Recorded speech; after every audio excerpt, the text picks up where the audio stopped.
Hello, good morning. Who does remember this movie from the 80s? Hands in the air? No one? Okay. Now I have the audience with me. So this movie is Back to the Future, and that time, the future was 2015. So in the 80s, when we imagined the cities of the future, the cars would fly, would travel in time. And today, in 2017, although cars still do not fly, the truth is that we have already some pretty advanced cities in the world that are doing very nice things. And today, I would like to explain you how lighting will shape the future of our cities. And I bring you 3 examples of things that we are doing worldwide, and some of those examples I want to share with you today. So the first example is in Buenos Aires, Argentina. We have installed our platform City Touch in almost 90,000 lighting points. And the amazing thing, and that is the first point, that we are doing integration of light points with all other city assets using SAP SAP HANA. So we're integrating street lights with waste management, traffic lights, with citizen complaints, and we're joining it all in only one city dashboard. The second thing is that we're already exploring the power of the city data. We're using the luminaire as a point where you can place sensors and you can add some intelligence. So in LA, in USA, we're now doing, we're installing a sensor, environmental sensor, where I'm doing noise monitoring. So in LA, we're using this sensor to detect not only all the pollution is around the city, but are using it also to detect incidents. And this kind of incidents could be a car crash, could be a shotgun, or could be a terrorist attack. So we're using the city data, this kind of sensors in the city, to provide a better city planning. And we're going down, and the third case that I want to introduce you is what we're doing now in San Jose, California, that we're going down to the pole, so we have the integration of platforms.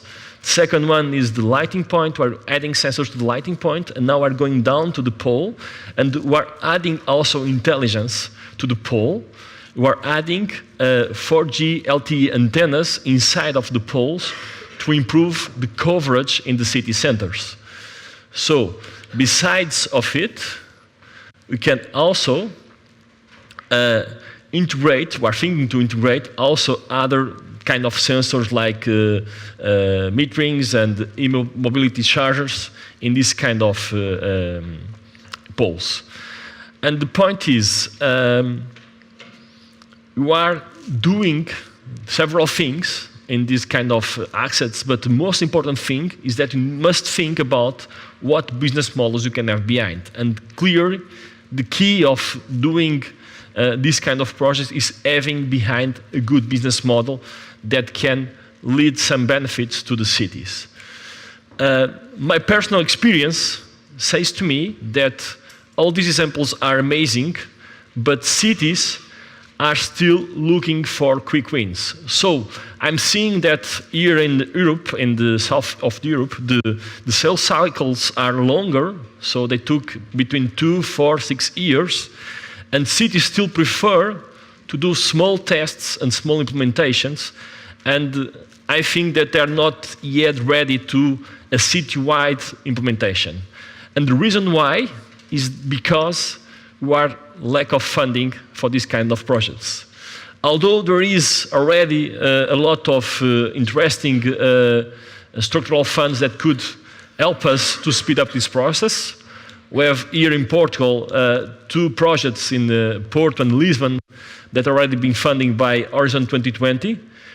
I still think that we're not doing enough to speed up the process. And I bring you today an example of Spain, which is doing pretty well. Spain is pretty advanced. It is one of the most advanced countries regarding smart cities. And why that happened? That happened because they have a government institution that's called Rede.es, which is giving money, it's throwing money to these kind of projects, and they already invested around 100 million in around 30 cities in Spain. So to open up this kind of initiatives, it's quite important that governments could provide this kind of support to the cities, because cities are struggling with other problems, and clearly they are not yet ready to invest their own money, and they need these kind of tools to speed up the process. And because my opinion is not the most important thing in the world, I bring you some data from The Economist. So we did a study with the Economist Intelligence Unit last year, where we did investigate how citizens and business in cities around the world would see the benefits of the smart cities. And you get some interesting data I will share with you. The first result is that they are expecting the city to be connected. And why? Because they want to improve or reduce the traffic congestions. They want to have better service in this area. Also, because they want to help to reduce the crime reduction and improve the emergency service. And also, the other 2 points is the quality of life in the cities, and one of the most important, reduce the pollution and energy consumption in the cities. So this is the first result. So citizens are expecting connected cities with real-time feedback. But another interesting thing is they are ready, citizens and business are ready to see, to use as crowdsources to the cities. So cities are not yet being engaged quite well with the citizens. We think that we need to improve it a lot. But citizens are ready to provide feedback about things they are doing, and they would like to engage with the digital tools in the city. And the third one, and for me is one of the most important, is that technology by itself is not enough. So you need to put the technology in the context of the cities. And for this is very important because the cities and the business also expect the cities to be collaborative and to open up to talent. So this kind of smart cities will be an enabler for new jobs, to bring talent to the cities, and to engage with startups to provide the new economic benefits. And also, the engagement between business and citizens is very important through hackathons, crowdsourcing challenge, and other similar digital innovation events. And my question is, but why should you start with light? Why? Because we can't live without light. We can live in the absence of light. Would you ever imagine a city without light? Would you feel comfortable in that city? Would you feel welcome or secure? Of course not. So light plays a huge role in the cities today because it creates atmosphere and empowers place, because it can create dynamic schedules where it can adapt light between different regions in the city, and because it brings identity to the cities. We're working with the London Eye in London, with Empire State Building, and with the Tower Eiffel. I don't know if you remember, but light can also use to raise some polemics. In the European Championship in the last year, the French didn't light up the Tower Eiffel with the Portuguese flag when they won the championship. I think they'll still think that could win the championship by not changing the color of the tower. But anyway, let's put it right. So the light color should be this one. And well, the light could be used for many purposes. But going back to presentation, why light will shape the cities of the future. Sorry. Light is the most widespread and high-density asset in every city worldwide. So today, by changing current street lighting by LED, we can reduce the energy costs, energy savings, up to 50–70%. And adding up smart controls, smart intelligent light, it could reach 80% of savings. And so, where is the problem? Do you have an idea how many of those lighting points are connected now? Less than 2%. So, we have around 300 million of street light points worldwide. Of those, they have, on average, more than 20 years. It's a very old infrastructure. And light can account in the cities up to 40–50% of the electricity bill. So we think that clearly this is an opportunity to change our cities, and clear this is the way to go. So new lighting systems need to be connected, scalable, open, and most important, secure. And why? Because in the future, we'll have trillions, thousands, billions of IoT devices connected to the lighting. So, we as Philips want to deal with this challenge in the cities as partners. And we are now building a smart city ecosystem where we are building partnerships with companies like SAP, like Vodafone. The project behind is Bezos, is a European project financed by the European Community here in Lisbon. We're also doing local partnerships with companies like Compta. And what we want to do, we want to be strong in the lighting vertical. We want to be the company that will lead this vertical. And we want to build partnerships with other verticals in the city, like security, traffic management, waste, parking, environment, etc., through partners. And we want to scale up and to build all this information, compile it in the city dashboard that will be provided by another partner like SAP, Vodafone, or Compta. So this is the most important thing, that you could be connected in the future. And other important thing is the kind we connect the luminaires in the future. What kind of luminaires will connect and what benefit can bring it to us. So we're launching this month today, we're launching a new luminaire that is in Stanley Philips booth. You can see it, which is future-proof. And why? This is the first luminaire system ready. So you have a socket in top and another socket in the bottom where you can add a connectivity device. In this case, it's a City Touch device that is connected here. But the benefit is that you can plug and play, like a USB device, anytime in the future. So this will enable you to grow as the systems will evolve in the future. You can also adapt the connectivity to new systems that will happen in the future. And you can also add, in the future, sensors in the city as the city is growing. And because this is quite important for us, we're now building partnerships with local startups. One of the examples is the space layer technology. We have here this luminaire with a sensor, air quality sensor from this startup. So thank you to Paul that worked a lot this weekend to have it ready for this event. And this is quite important because lighting will also enable to create new business in the city. So if I create a future-proof infrastructure, this will enable us to also empower local startups to create business models over this kind of device.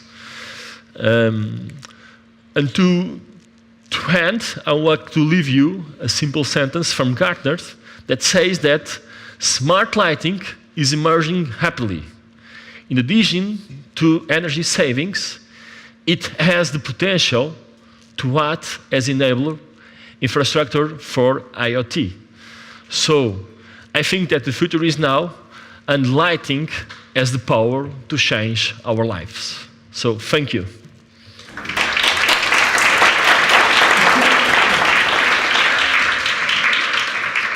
That was excellent. I really feel that you've shed some light on a very fascinating topic.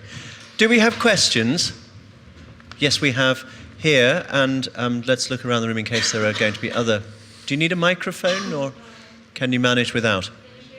I can hear you, so I can relay it if. So thanks for your presentation. That's really amazing. But I was wondering whether you could comment on the release of the Worldwide Atlas of Light Pollution, which was recently published to highlight the negative impact of low components in LED-based systems, lighting systems, especially negative impact on the environment and on human health. Could you please tell us how Philips thinks to deal with this issue? Well, that's a not topic, so first of all, regarding light pollution, so we're very concerned about it, and we think that LED light will enable to reduce that light pollution. So, as the LED light is directed to the soil, the level of pollution that will send to the sky will automatically decrease when you're starting to install LED lighting in the cities. Regarding the second question, the impact of LED in the health or something different, I think that there is a lot of studies around it. In my opinion, that is more related with like screen device, TV that you are using in front of your eyes than looking to the city and to the environment even because you can use the connected light to reduce the level, that's the plan. To use the connectivity in the cities to reduce the lighting levels to very low levels, and that will reduce the impact in the environment. Regarding also the environment, we have also important thing that is the LED light color. So we're working with different lighting colors, with green and PC amber. We have in the Canary Islands a project where we're installing PC amber lights that will have a very low spectrum that will impact less in the environment because they have an astronomical observatory, very important astronomical observatory in that island. And in the north of Europe, I don't know in which city, I think it is Norway, we're also doing a project with the green light spectrum because there is a reserve ecosystem with some kind of specific animals that need some preservation. So we're concerned about it at very different levels. To answer, though, there's so many ramifications taken into account. Do we have any other questions? Okay, just one observation from me. Your final point about creating an ecosystem or creating the infrastructure that can support an ecosystem is one that really needs to be developed, I think. And it's something I've noted at other conferences. If we do not have joined-up thinking, and if we do not think ahead, we will just create isolated silos, as I mentioned earlier, and we will not then capture unforeseen benefits which may come from a truly connected ecosystem and infrastructure which is accessible to, as you said, to new startups to enable new innovation. Because it's great to hear Philip saying that because you're essentially acknowledging we can solve lots of problems, but there's a whole bunch of things that we haven't thought of, and we want to be able to enable innovation to happen through the assets that we deploy. So very good, and thank you for your contribution. Okay, we have one final question. Just a rapid question. You manage the system through SAP. And have you think an alternative software, like an open source, to manage this system? Because for a city of Empoli is too expensive, It's expensive to buy the software SAP. So yes, we did actually. So when I talk about integration with Vodafone, with SAP, these are just examples. What we're doing, we're built in our platform, it's an API, it's like a door, that we have some attributes that you can interchange with other platforms. So from our side, we have an API that will let you to integrate with whatever you want. Could be open software, could be SAP, Vodafone, any platform. And the same thing is quite important. At the level of software, important to have open integrations, so to be future-proof. And also at the level of the device, the luminaire, we're also providing that socket, the SR socket, that will allow you to install any kind of telecommunication equipment. Okay. And there are definitely open source initiatives like Fireware and other such projects. Okay, if there are no further questions, then I'll draw this one to a close, and thank you again. Yeah.